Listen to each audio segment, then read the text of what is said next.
La puerta del armario estaba entreabierta, no del todo, pero lo suficiente para que se notara la cruda ausencia. Su chal vívido y tejido ya no estaba. Habían pasado 3 semanas desde la última lluvia. El pronóstico no prometía nubes, solo días secos y soleados, típicos de finales de agosto.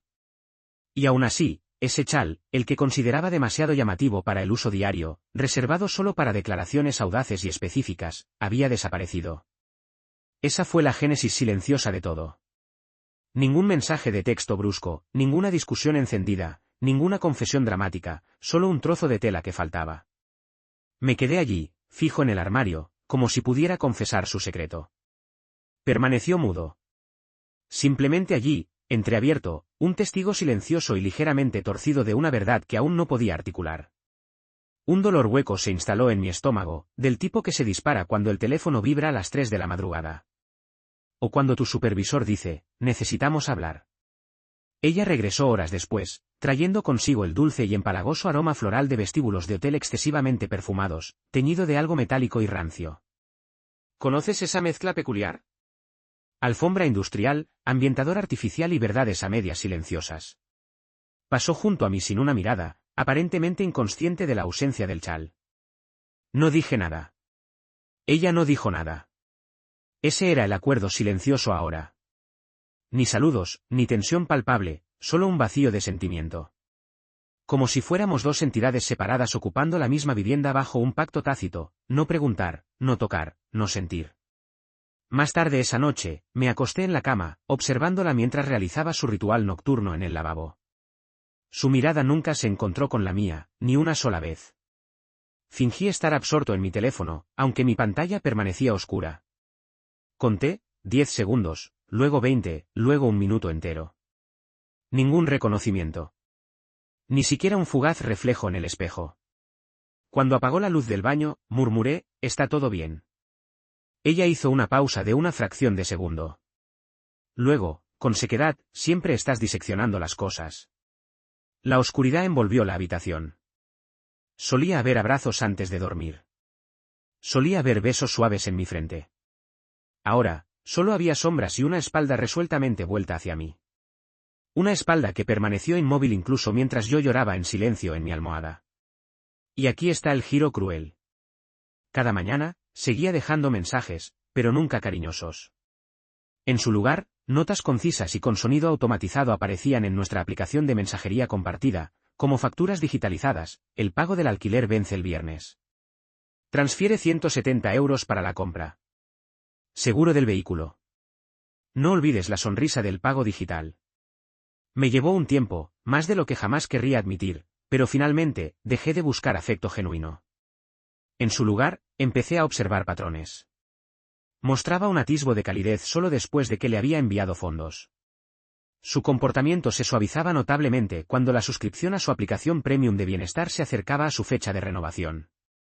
Me tocó el brazo una vez, el mismo día en que la pantalla de su tableta se rompió y expresó su deseo de un reemplazo. Ese fue el punto de quiebre definitivo. No la grieta, sino el toque en sí. Porque por un momento fugaz, sentí un destello de algo parecido a la esperanza. Luego ella adquirió el nuevo dispositivo, e instantáneamente, volvió a ser de hielo. Así que intenté un pequeño experimento, una prueba deliberada. Retuve un pago significativo para nuestro paquete de streaming compartido. Nada. Ninguna pregunta directa. Ningún «Oye, ¿se te olvidó?». En cambio, preparó una comida. Puso música. Sirvió vino. Extendió la mano y me tocó. Y fue entonces cuando no solo sospeché, sino que supe que esto ya no era una sociedad. Era una relación como una máquina expendedora transaccional. Afecto dispensado a cambio de dinero. No estallé. No lancé acusaciones. Hice algo mucho más profundo. Dejé de contribuir discretamente a cualquier cosa no esencial. ¿Y qué ocurrió durante la semana siguiente? Digamos que el chal desaparecido fue meramente el preludio. Me senté a la mesa de la cocina, observando cómo la luz de la tarde iluminaba el gancho vacío donde solía colgar su chal vibrante. Nunca reapareció al día siguiente, ni al día después. Lo que sí regresó fue Anya Bellwether, cada noche más tarde, siempre envuelta en ese dulce y empalagoso aroma floral, aferrado a su cuello como si la fragancia personal de otra persona se hubiera impregnado demasiado profundamente para ser lavada. Uno empieza a discernir las infracciones menores antes que las monumentales. Como la forma en que ya no se molestaba en asegurar completamente la puerta principal, como si anticipara una rápida partida y regreso. O como traía la compra, pero no compraba nada que yo disfrutara. Ni lonchas de pavó ahumado, ni refresco de cereza negra, ni galletas de avena y pasas, solo quesos artesanales, barritas energéticas que antes nunca consumía, y ensaladas preenvasadas rebosantes de col rizada y arándanos que una vez se burló de ellas como pretencioso forraje para conejos. Y los recibos electrónicos, antes nunca le importaban. Ahora estaban notablemente ausentes, borrados de nuestras cuentas compartidas.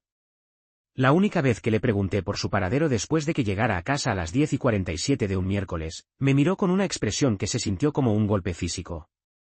«Ahora necesito tu aprobación», preguntó, una risa seca escapándose de sus labios, como si la mera idea de explicarse a mí fuera completamente absurda. «No», mascullé, con la mirada fija en mis zapatos. «¿Solo?» «No respondiste a mi mensaje». «Estaba ocupada». «Ocupada». Esa sola palabra seguía hiriéndome. «No, lo siento». «No, no lo vi». «Solo ocupada». Desearía poder afirmar que encontré fuerzas. Que estallé en ese mismo instante, exigiendo la verdad sin adornos. Pero la realidad es que lavé su copa de vino después de que se retirara a la cama y lloré sobre el fregadero de la cocina como un niño desconcertado. Mi propio silencio me disgustaba, pero me encontraba incapaz de luchar por algo que ya se había rendido. Ese viernes, ocurrió otro cambio sutil. Llegó a casa antes de lo habitual, justo después de las 6 de la tarde. Su maquillaje era diferente, más artísticamente aplicado, más refinado. Su cabello estaba suavemente rizado, no simplemente recogido en su moño habitual y descuidado. No percibió mi observación desde el reflejo del espejo del pasillo mientras llevaba un bolso de mano grande y distintivo que no había visto antes al dormitorio secundario. Cerró la puerta, la cerró con llave y permaneció aislada durante casi una hora. Me quedé de pie fuera de esa puerta, simplemente de pie, paralizado por el miedo a llamar, aterrorizado por lo que podría oír. Pero peor que oír algo, era no oír nada en absoluto. Cuando finalmente salió, vestía ropa de estar por casa, como si nada fuera de lo común hubiera sucedido. Ni bolso de mano, ni rizos, ni perfume persistente. Se dirigió directamente al refrigerador y sacó una botella de agua. ¿Necesitas algo?, pregunté suavemente, aferrándome a la esperanza de que al menos me mirara. Ella desenroscó la tapa, tomó un sorbo y luego declaró, «De hecho, ¿podrías enviarme 280 euros? Necesito cubrir un cargo de ese retiro de bienestar corporativo del fin de semana pasado». Sin querer usé la tarjeta equivocada. Retiro de bienestar corporativo. Mi estómago se encogió. ¿Qué retiro? Ah, hizo una pausa. Lo de team building anual de Nora. ¿Recuerdas? Lo mencioné. No, en absoluto lo había hecho. Lo habría recordado. La empresa de Nora dejó de hacer eso hace 2 años. Permanecí en silencio, asintiendo como un idiota, y me retiré. Esa noche, me senté en la cama, revisando nuestras cuentas financieras compartidas. Localicé la transacción a la que se refirió, pero no era del fin de semana pasado. Era de 3 noches antes. Martes, la misma noche en que el chal vibrante había desaparecido. La misma noche en que regresó oliendo a ese dulce y empalagoso aroma floral. Miré fijamente la pantalla hasta que mi visión se volvió borrosa. Luego, lentamente, sin pensarlo conscientemente, sin un atisbo de vacilación, hice clic en suspender tarjeta. Por primera vez en meses, sentí algo. No poder, no venganza, solo un leve y frío destello de claridad. Ya no era mi pareja. Era alguien habitando su piel como un disfraz alquilado, esperando que yo cubriera la tintorería. No la confronté. Aún no. Quería observar su siguiente movimiento. Y lo que hizo a la mañana siguiente me dejó completamente desconcertado. Dejó un mensaje. Sin emojis, sin pretensiones de afecto, solo una línea fría y calculada: tenemos que hablar. No seas melodramático. Esta vez, no se había llevado el chal. Se había llevado su pasaporte. No sé qué esperaba cuando vi el mensaje en el mostrador, pero no esperaba que se hubiera ido. No el irse habitual. No el estoy en el mercado o me estoy haciendo las uñas. No, ella había sido evacuada física y emocionalmente. Faltaban sus zapatos, esos elegantes de tacón negro que solo usaba cuando deseaba proyectar autoridad.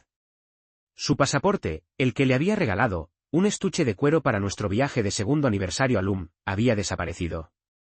Su tableta, su cargador, sus herramientas de peinado, toda una hilera de cosméticos especializados del mostrador del baño, todo había desaparecido. Pero su teléfono permaneció en el cargador junto a la cama. Lo había dejado allí, un mensaje intencional o un desafío descarado. Me quedé allí, mirándolo. Mi mente me gritaba que lo abriera, que escudriñara los mensajes, que revisara las fotos, que buscara nombres, pistas, respuestas. Pero la pantalla estaba bloqueada. Y de alguna manera, incluso si no lo hubiera estado, no creo que lo hubiera tocado. No por nobleza, no por respeto a su privacidad, sino porque estaba aterrorizado de lo que podría descubrir. En su lugar, me senté en el borde de la cama y miré fijamente la alfombra. Había un recipiente vacío de arenques encurtidos en el suelo de la noche anterior. Ni siquiera me había dado cuenta de que lo había consumido. Así de profundo se había vuelto el silencio entre nosotros. Podía consumir una comida entera en la misma casa, y yo no me enteraría a menos que la basura lo revelara. Abrí la tapa. Arenques encurtidos. Ella los detestaba.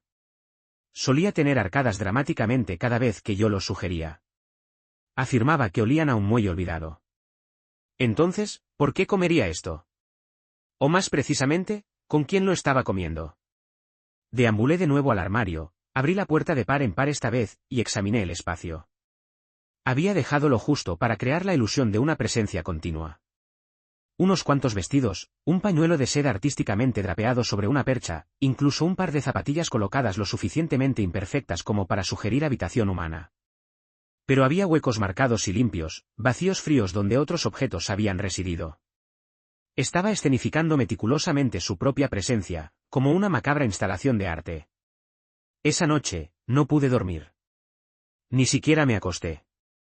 Me senté en la cocina, con las luces apagadas, escuchando cada crujido en las paredes, como si pudieran susurrarme sus secretos de vuelta. Alrededor de las 2:30 de la madrugada, el picaporte de la puerta principal se movió suavemente, como si quien estuviera al otro lado intentara pasar desapercibido. Pero yo ya estaba esperando. Cuando la puerta se abrió, vi su silueta y la de otra persona. Un hombre. Él estaba detrás de ella, de hombros anchos, con una bolsa de gimnasio de diseñador colgada de un brazo, su reloj caro captando la tenue luz del pasillo. Ambos se congelaron cuando me percibieron sentado allí en la oscuridad. Ella no chilló. Ni siquiera se inmutó. Simplemente suspiró, como si yo fuera un inconveniente predecible. Te advertí que no fueras melodramático, dijo. Eso fue todo. Ninguna explicación, ninguna disculpa, ningún intento de controlar los daños. Lo miré a él. Parecía tener unos 30 años, con una expresión presuntuosa, impecablemente arreglado. Probablemente uno de esos que preferían ensaladas de col rizada orgánica y difusores de aceites esenciales. No dijo nada. Simplemente se quedó allí, como si aquello fuera una simple transacción, y yo fuera el mueble anticuado que estaba siendo desechado. No grité. No me levanté. Simplemente hice una pregunta. ¿Estás durmiendo en la vivienda por la que pagué? Ella se cruzó de brazos. No es tu vivienda. Es nuestra. Miré al hombre. ¿Conoces siquiera su recuerdo de infancia favorito? Él parpadeó, una breve pausa. Ella lo agarró del brazo y lo arrastró de nuevo afuera. Se fueron así sin más. Cerré la puerta con llave tras ellos. Mis manos temblaban incontrolablemente. Mis piernas cedieron, y me deslicé al suelo, como si alguien hubiera desconectado mi columna vertebral. Permanecí allí hasta la primera luz del amanecer. Y cuando llegó la mañana, tomé mi decisión definitiva. No más espera. No más esperanza. No más, quizás ella volverá a ser como antes. Ella ya se había transformado. La única tarea restante era que yo me pusiera al día. Cogí su teléfono, respiré hondo, y lo que descubrí cuando finalmente accedí destrozó hasta el último vestigio de mí. Inicialmente no había tenido la intención de desbloquear su teléfono. Al principio no.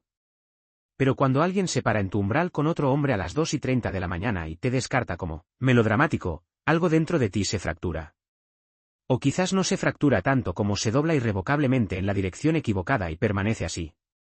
Y así, después de pasear por la cocina durante 1 hora, con la palma de la mano empapada en sudor, mis pensamientos en espiral, capitulé. Lo cogí. Lo había dejado atrás, ya fuera como un acto de profunda arrogancia o de total desinterés. Y me dije a mí mismo que solo necesitaba ver una cosa, solo una pista. No esperaba que su código de acceso siguiera siendo nuestro aniversario. Pero lo era, 2 dígitos para el mes, 2 para el día y 2 más para el año, una fecha que ahora lamentaba tan profundamente. Me preparé. La pantalla se iluminó, revelando un fondo de pantalla nuestro en aquel ridículo paseo en globo aerostático en Vermont.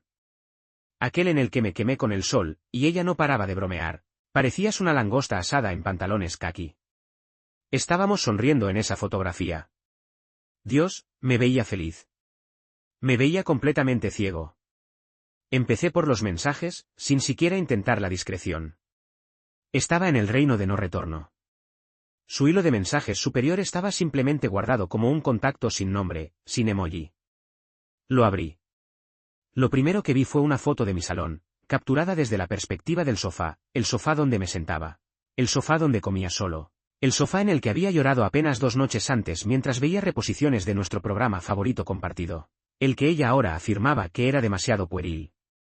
El pie de foto debajo de la imagen decía, todavía ajeno. El mensaje estaba fechado 2 días antes. Había más. Muchísimos más.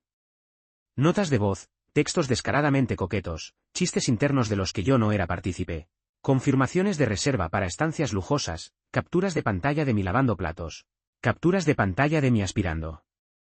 ¿Puedes creer que todavía hace esto?, había escrito ella. Luego otro mensaje, de él, sigue exprimiéndole. Es un recurso, no un compañero. Y su respuesta, no por mucho tiempo. La partida está casi completamente planeada. Mi corazón me dolía físicamente. No metafóricamente. Lo sentí. Ese peso aplastante en mi pecho, como si algo vital se estuviera colapsando hacia adentro. Mis manos se entumecieron. Mi garganta se apretó. Pero aún así, seguí desplazándome. Había una foto de ella usando ese chal vibrante y bordado, de pie frente a un espejo, mordiéndose el labio de forma sugerente. Hice zoom en el reflejo. Él estaba en el fondo, con el torso desnudo, sosteniéndole el pelo. Tenía una marca de tiempo de hace 2 semanas. El mismo día en que me había informado que tenía un evento de networking, tardío y afirmó que su teléfono se había quedado sin batería. Pero esa no era la parte más agonizante. La parte más agonizante fue un mensaje de audio que tontamente reproduje, aunque una parte primitiva de mí ya sabía que dejaría una cicatriz permanente. Su voz, risas suaves. Sigue preguntando si todavía le amo. Sinceramente, es bastante patético. Se aferra con tanta desesperación que parece que sabe que ya le he abandonado. Simplemente se niega a reconocerlo aún. Luego su voz. Deja que él cubra los gastos mientras lo asimila. Luego desaparece sin dejar rastro. Dejé el teléfono como si me quemara los dedos. Mi visión se nubló. Mi cabeza palpitaba. Había dedicado años a creer que estaba construyendo algo significativo con ella. Un futuro, un hogar, quizás una familia algún día. Resultó que solo estaba financiando su engaño. Yo era el internet inalámbrico, el alquiler, los créditos de viaje compartido, el plan de suscripción de pareja invisible pero perpetuamente útil que ella podía cancelar en cualquier momento. Y aún así, no grité. No rompí objetos. No salí furioso. Hice algo mucho más escalofriante. Entré en nuestro estudio compartido, abrí el cajón inferior y saqué el sobre de Manila que nunca había creído que necesitaría. Dentro, una copia del acuerdo prenupcial que había firmado, cuando era dulce y estaba en apuros, y no podía concebir que alguien como yo la quisiera. Cuando había jurado que el dinero no tenía importancia, cuando intercambió sus votos conmigo. Hacía años que no revisaba ese acuerdo prenupcial. Pero ahora, leí cada palabra como si fuera un texto sagrado. Ella no tenía ni idea de la ventaja que aún poseía. Y no la tendría hasta que intentara formalizar su salida. Que siga creyendo que no tenía agallas.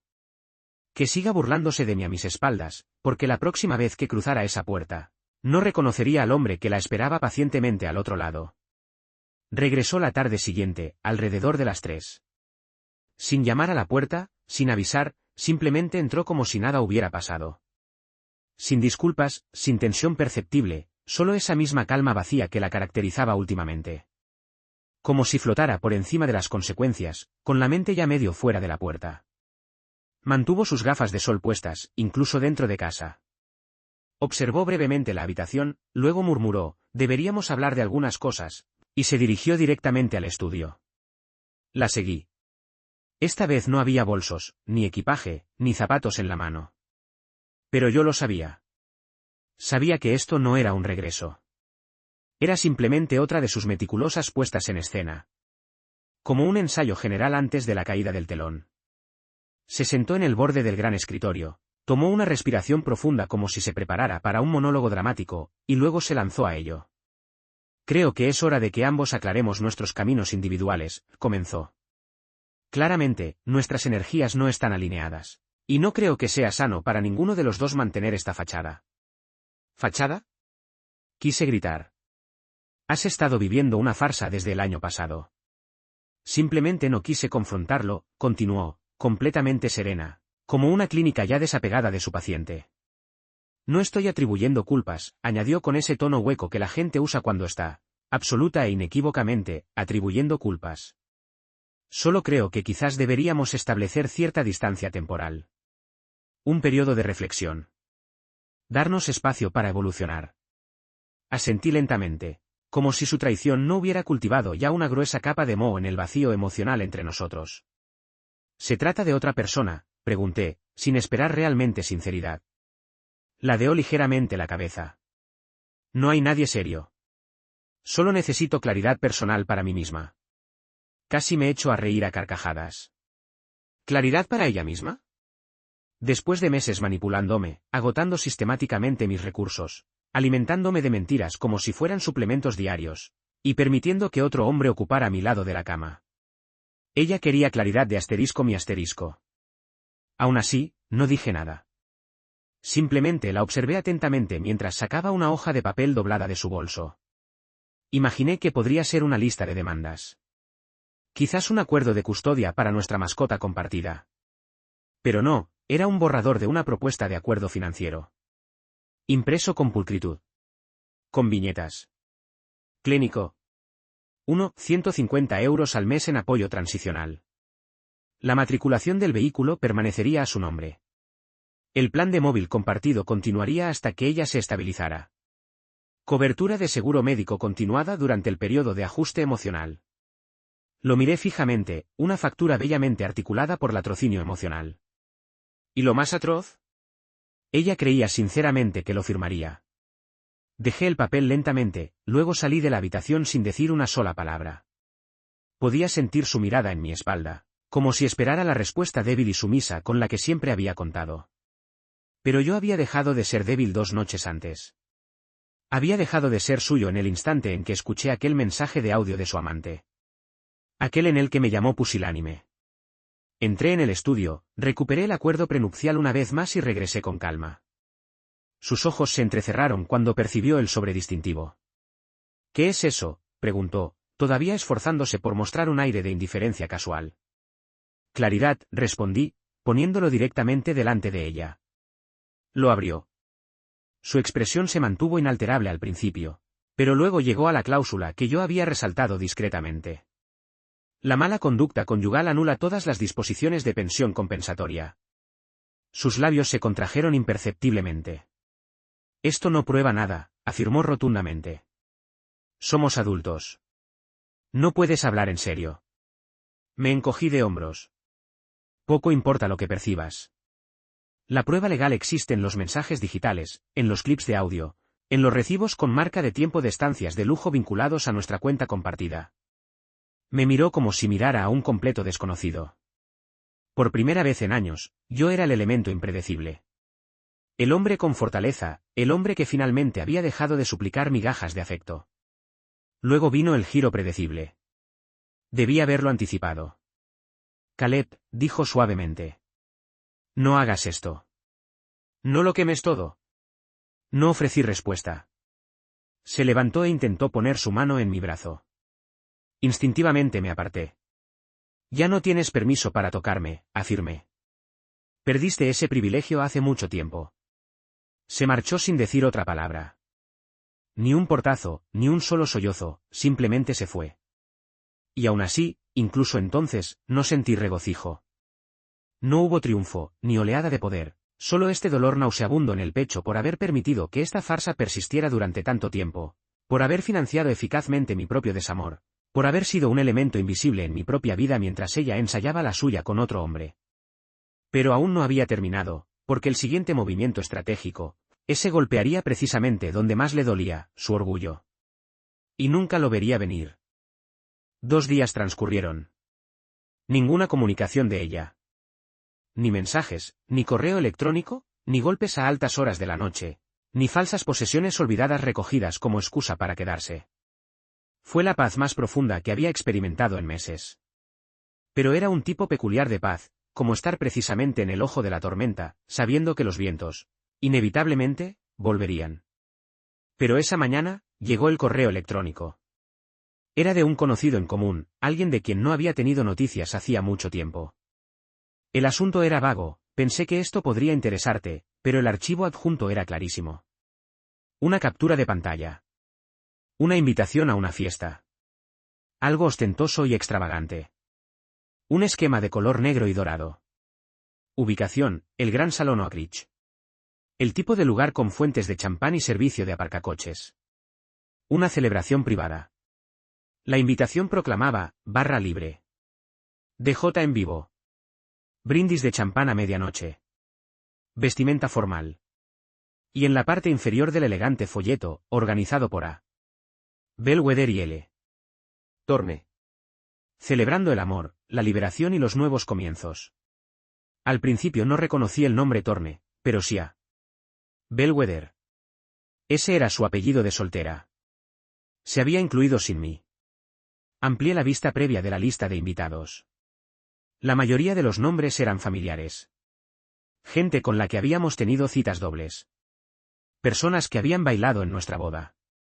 Colegas que me habían enviado mensajes meses atrás, preguntando, ¿estáis bien? Después de que Anya dejara de asistir a los eventos de la empresa. Y ahí estaba, Liam Thorne, su nombre. Nunca había oído hablar de él antes de todo esto. Ahora, al parecer, era considerado digno de compartir el protagonismo principal en un evento suntuoso destinado a anunciar su nuevo comienzo. Fue entonces cuando algo profundo cambió dentro de mí. No sé cómo más articularlo, pero todo el dolor, todo el llanto silencioso, todas las noches solitarias y los silencios mortificantes, se fusionaron en algo diferente, algo afilado y potente. Esto no era simplemente una separación. Era una actuación calculada. Una que ella estaba orquestando para todos los que conocíamos. Mientras yo estaba sentado en pantalones de chándal, comiendo sobras y estudiando a fondo acuerdos prenupciales, ella estaba construyendo un nuevo arco de personaje, una narrativa de regreso triunfal donde yo quedaba relegado a una mera nota a pie de página. Así que formulé un plan. Comenzó sutilmente, un paso deliberado a la vez. Primero, llamé al lugar de forma anónima y pregunté por los arreglos de catering. Luego, verifiqué el número aproximado de invitados. Después, hice una pregunta que casi me ahoga. ¿El novio cubre la torre de champán? La coordinadora del evento se rió agradablemente. Oh, no, dijo. La futura novia se encargó de todo eso con una cuenta corporativa. Mi cuenta corporativa, todavía vinculada a su antiguo portal financiero compartido, el que no había cerrado por completo porque era demasiado sentimental, demasiado roto para aceptar que este era realmente el final definitivo. Pero no más. Abrí mi portátil, contacté al banco, congelé la tarjeta, marqué todos los cargos recientes y cancelé irrevocablemente su acceso. Cada euro que ella había tenido la intención de gastar en su gran liberación, estaba a punto de rebotar como un cheque fantasma de un sueño olvidado. Y entonces hice algo que nunca imaginé que poseería el valor de hacer. Confirmé mi asistencia. No como invitado, ni siquiera bajo mi propio nombre. Confirmé mi asistencia a través de un amigo que me debía un favor considerable. Alguien que podría mezclarse en ese salón de baile sin ser notado. Alguien que podría discretamente entregar un asterisco pendrive asterisco al DJ justo momentos antes del brindis de medianoche. Ese asterisco pendrive asterisco contenía una presentación de 5 minutos meticulosamente seleccionada. Fotografías de nuestra boda, nuestras vacaciones, capturas de pantalla de sus mensajes con Liam, un desglose con marca de tiempo de estancias ilícitas en hoteles de lujo, incluso una escalofriante grabación de voz de ella diciendo: él es solo un plan B hasta que Liam y yo nos establezcamos. 5 minutos de verdad sin adornos. 5 minutos que se reproducirían en la pantalla de proyección gigante del lugar, precisamente entre el último baile y el vertido del champán. No tenía intención de asistir. No lo necesitaba. Esto ya no se trataba de confrontación directa. Se trataba de reclamar la narrativa. Ella deseaba reescribir nuestra historia compartida como su pasado lamentable. Bien, pero no iba a permitirle que contara esa historia de forma aislada. No dormí la noche anterior a la fiesta. No por ansiedad, aunque, créeme, mi estómago se sentía como si lo hubieran atado en 20 nudos complejos. Sino porque me negaba a perderme ni un solo segundo de los acontecimientos que se desarrollaban. Actualicé repetidamente la página de seguimiento del servicio de mensajería que había utilizado para entregar ese asterisco pendrive asterisco a mi amigo. Observé cómo la barra verde se deslizó hasta entregado, y luego se actualizó a recibido en recepción. Estaba hecho. Las intrincadas piezas estaban en movimiento, y ahora simplemente tenía que esperar. A las 11:58, me senté en mi vehículo al otro lado de la calle del salón de baile, con el motor apagado, las ventanillas ligeramente abiertas. Podía distinguir la luminiscencia dorada de las arañas a través de las cortinas transparentes, escuchar el bajo amortiguado vibrando la acera bajo mis zapatos. La gente pasaba a mi lado con tacones brillantes y zapatos de vestir lustrosos, exudando perfume caro, risas y anticipación alimentada por la ginebra. Nadie tenía ni la menor idea de que algo mucho más honesto estaba a punto de interrumpir sus fantasías bañadas en champán. Sentí una oleada de náuseas, de esas que amenazan con abrumar. No por culpa, sino por años de humillación acumulada que habían culminado en este único momento surrealista. Y entonces sucedió. Medianoche. Un parpadeo momentáneo en las luces del salón de baile. La música disminuyó perceptiblemente. No podía ver directamente la pantalla desde mi posición aparcado, pero podía sentirlo. 5 minutos. Esa era la duración precisa que les había asignado. 5 minutos de verdad cruda y sin filtrar proyectada en una pantalla colosal, enmarcada por una tarta de boda con adornos dorados y el tintineo de la delicada cristalería. 5 minutos que incluían un clip de voz de ella riéndose de lo fácil que le resultaba manipularme para que pagara por todo, y una grabación de pantalla de un carrito de compras cargado de artículos que ella había cargado a mi cuenta, lencería exquisita, un collar brillante y una reserva confirmada para 2 en un asterisco resort asterisco aislado, solo para parejas, en México. Lo había reservado la misma semana en que me informó que necesitaba tiempo de sanación personal. Los invitados no recibieron ninguna advertencia, solo un repentino e innegable diluvio de verdad. Me quedé sentado, esperando una reacción, un jadeo colectivo, un grito, una huida repentina, cualquier cosa. Pero no oí nada. No hasta las 12:09, cuando un mensaje de texto iluminó mi teléfono. Número desconocido. ¿Qué demonios acabas de hacer, Caleb? 2 minutos después, otro. Número desconocido. ¿Crees que esto te hace parecer fuerte? Pareces patético. Siempre has sido patético. Ni siquiera había firmado con su nombre. Lo leí, bloqueé el teléfono y respiré hondo y con calma. Porque, por una vez, sus insultos no me afectaron. Simplemente se deslizaron sobre mí como gotas de lluvia sobre una armadura pulida. No me sentí pequeño, ni tonto, ni melodramático. Me sentí claro, presente, despierto. Pero no concluyó ahí. A las 12:41, mi amigo me llamó desde el aparcamiento detrás del recinto. Estaba susurrando, sin aliento, apenas capaz de contener su euforia. Tío, se volvió completamente loca. O sea, perdió la cabeza. Le gritó al DJ, empezó a acusar a gente al azar de haberlo orquestado. La gente estaba grabando todo. La mitad de los invitados simplemente se fueron. Liam Thorne intentó disimular, pero ella lo empujó en la cara y lanzó una copa de champán contra la pared. Debiste haberlo visto. No pronuncié ni una sola palabra. Solo escuché.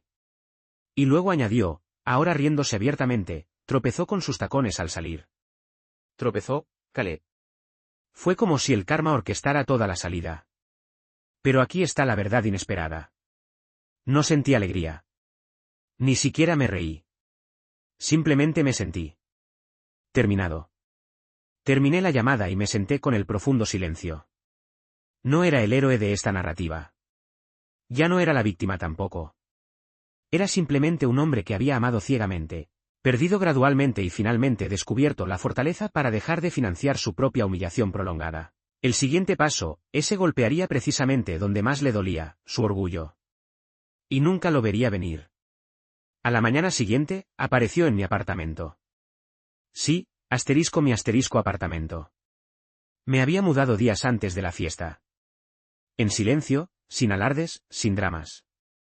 Solo había dejado una nota concisa doblada en la mesa de la cocina que decía, así se siente el desapego. Golpeó mi puerta como si fuera la dueña de las bisagras. No respondí. Gritó mi nombre en el pasillo. Aún así, permanecí en silencio. Simplemente la observé por la mirilla mientras se desmoronaba por completo en el pasillo de un edificio por él, que nunca se había molestado en preguntar. Había construido un nuevo espacio para mí, uno completamente desprovisto de su presencia, y ahora ella ni siquiera podía entrar. Finalmente, dejó de gritar. Se dejó caer al suelo. Luego, comenzó a llorar. Y por una fracción de segundo, solo una fracción de segundo, sentí algo. Un parpadeo fantasma de la persona que una vez fuimos. Un recuerdo de su cabeza apoyada en mi hombro, de noches en las que susurrábamos secretos hasta que el sueño nos vencía a ambos. Pero ese parpadeo se desvaneció rápidamente, porque ahora, lo único que quedaba entre nosotros era una distancia insalvable. Y ella era la que estaba irrevocablemente fuera. Pasaron 3 semanas después de las tumultuosas secuelas en el salón de baile. Ella nunca regresó al apartamento. Ni física, ni legal, ni emocionalmente. Supongo que el silencio finalmente permeó su conciencia.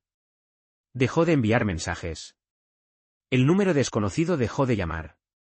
Su nombre desapareció de las cuentas digitales compartidas, de las plataformas de streaming incluso de los marcos de fotos digitales que había olvidado que sincronizamos hace años. Se convirtió en vapor, algo que recordaba haber inhalado, pero que ya no podía sujetar en mis manos. Y por primera vez, en lo que pareció una eternidad, empecé a vivir de verdad. Adquirí un nuevo juego de utensilios de cocina, no por necesidad, sino porque los viejos me recordaban todas las noches en que ella me había dejado sentado solo a la mesa. Cambié la ropa de cama, reorganicé los muebles, moví el sofá de la pared y lo acerqué a la ventana donde la luz de la mañana realmente tocaba la tela. Dejé de dormir exclusivamente en un lado de la cama. Y entonces algo notable sucedió. Volví a sonreír a la gente. No sonrisas artificiales, sino genuinas. De esas que aparecen inesperadamente cuando no las estás ensayando activamente. Un sábado por la tarde, entré en esta pequeña librería independiente, justo bajando la calle de mi nuevo lugar.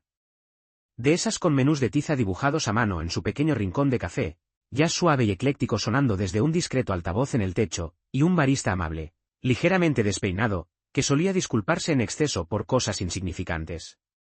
Era perfecto. Un remanso de profunda calma que no me había dado cuenta de que necesitaba tan desesperadamente. Encontré un rincón tranquilo junto a la ventana con un libro, simplemente leyendo. Sin desplazamiento digital frenético.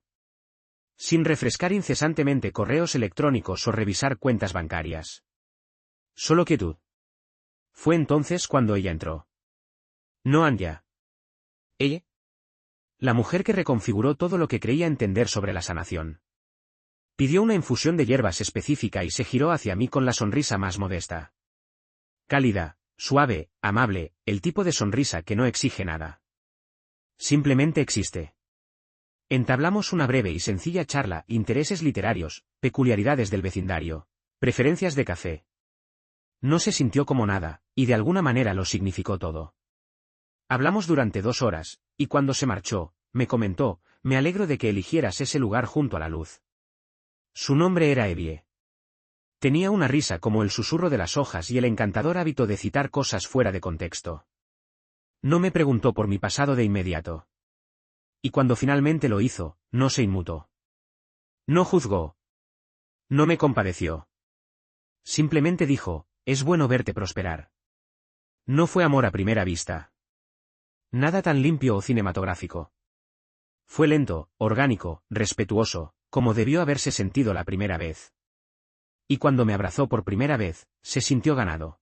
Como si hubiera estado construyendo mi camino de regreso a ello, centímetro a centímetro, latido a latido.